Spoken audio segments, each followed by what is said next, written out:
নমস্কার দর্শক বন্ধুরা, মোটিভেশনাল শ্রীমন্ত ইউটিউব চ্যানেলে আপনাদের জানাই সুস্বাগতম। আজকে আপনাদের সামনে যে বিষয়বস্তু নিয়ে আলোচনা করব তা হল মৃত্যুর পর সবাইকে পার করতে হয় এই নদী কেমন দেখতে হয়। বৈতরণী নদী। বন্ধুরা, হিন্দু ধর্মগ্রন্থ ও পুরাণ অনুসারে সৃষ্টির শুরু থেকেই পৃথিবীতে জীবনচক্র চলে আসছে।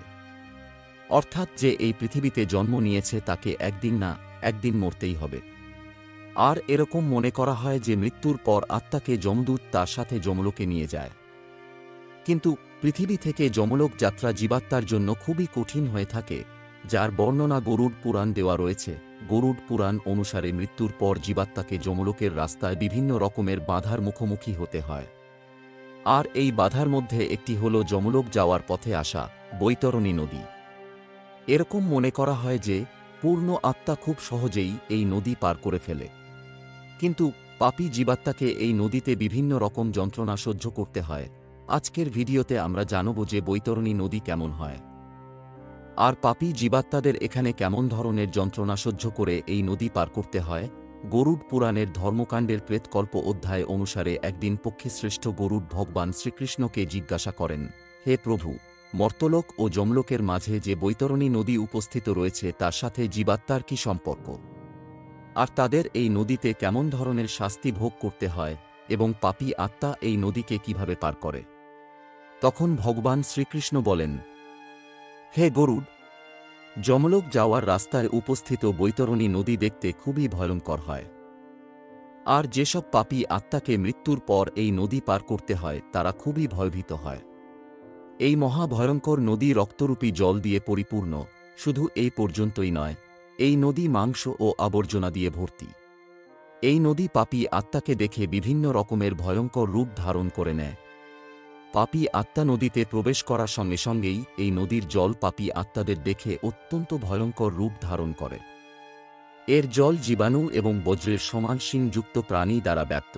তার সাথে এই নদী ঘড়িয়াল এবং তাদের মতেই অনেক হিংস্র মাংসভক্ষণ জলচর দ্বারা ভর্তি। আর নদীতে যখনই পাপী আত্মার প্রবেশ হয় তখন নদীর জল অত্যন্ত গরম হয়ে যায়। পাপী আত্মা আর্তনাদ করে কষ্ট পেতে থাকে। গরম জলের তাপের কারণে পাপী আত্মা আপনজনদের ডাকতে থাকে। আর যখন কেউ তার কাছে না আসে তখন সে ওই ভয়ঙ্কর গরমে এদিক ওদিকে দৌড়াতে থাকে।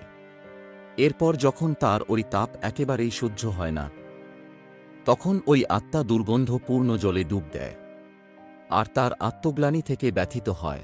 এরপর শ্রীকৃষ্ণ বলেন, হে গরুড়, কিছু জীবাত্মা এমনও হয় যাদের মৃত্যুর পর এই বৈতরণী নদীতে থাকতে হয়। যেমন যেই আত্মারা তাদের জীবিত সময়ে আচার্য গুরু মাতা পিতা এবং অন্য গুরুজনদের অবমাননা করে তাকে এই মহানদীতে থাকতে হয়।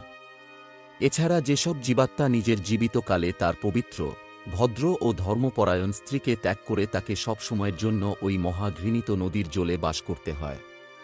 তার সাথে যেসব জীবাত্মা জীবিত সময় তার স্বামী, বন্ধু, তপস্বী, স্ত্রী এবং ছেলের বধ করে সে এই মহানদীতেই পড়ে থাকে। এরই সাথে আগুন লাগানো ব্যক্তি, বিষ দেওয়া ব্যক্তি, মিথ্যে প্রমাণ দেওয়া ব্যক্তি, মাদক সেবনকারী ব্যক্তি, অপহরণ করা ব্যক্তি, সেতুকে ভেঙে ফেলা, অন্যের স্ত্রীকে মনে মনে কামনা করা ব্যক্তি এবং তৃষ্ণার্ত গরুদের জল দান না করা ব্যক্তি, মেয়েদের সাথে অত্যাচার করা ব্যক্তি মৃত্যুর পর বৈতরণী নদীতে বাস করে। এইসব ছাড়া অহংকারী, পাপী এবং নিজের মিথ্যা প্রশংসা করা ব্যক্তি বৈতরণী নদীতে বাস করে। কিন্তু এই পাপী জীবাত্মাদের মধ্যে যে মকর ও কর্কট সংক্রান্তি, সূর্য ও চন্দ্রগ্রহণ সংক্রান্তি, অমাবস্যা অথবা অন্নপূর্ণা কাল আসার সময় শ্রেষ্ঠতম দান দিয়েছে, তাকে নির্দিষ্ট সময় পরে যমদূত এই নদী থেকে বের করে নিয়ে যায়। এই কারণে প্রাণীদের উচিত জীবিত কালে দান করা এবং ধর্মের পথে চলা।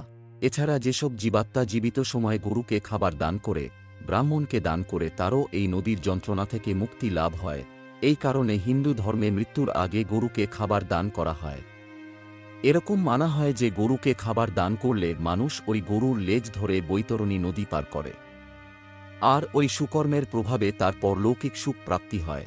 এই কারণে বন্ধুরা, মানুষের দরকার তার জীবিতকালে অধিক থেকে অধিক পরিমাণে ধর্মের পালন করা, যার ফলে তাকে মৃত্যুর পরে কোনো রকম কষ্ট সহ্য করতে হয় না। তাহলে বন্ধুরা, আশা করি যে আপনারা আজকে গরুড় পুরাণের কথাগুলো বুঝতে পেরেছেন এবং মৃত্যুর পর মানুষকে কোন নদী পার করতে হয় এবং সেই নদীর প্রকৃতি কেমন সেই সম্পর্কে বিস্তারিত জানতে পেরেছেন। আশা করি ভিডিওটি দেখে আপনারা সমৃদ্ধ হয়েছেন। ভালো লাগলে আপনজনের উদ্দেশ্যে অবশ্যই শেয়ার করবেন। ভালো থাকুন, সুস্থ থাকুন।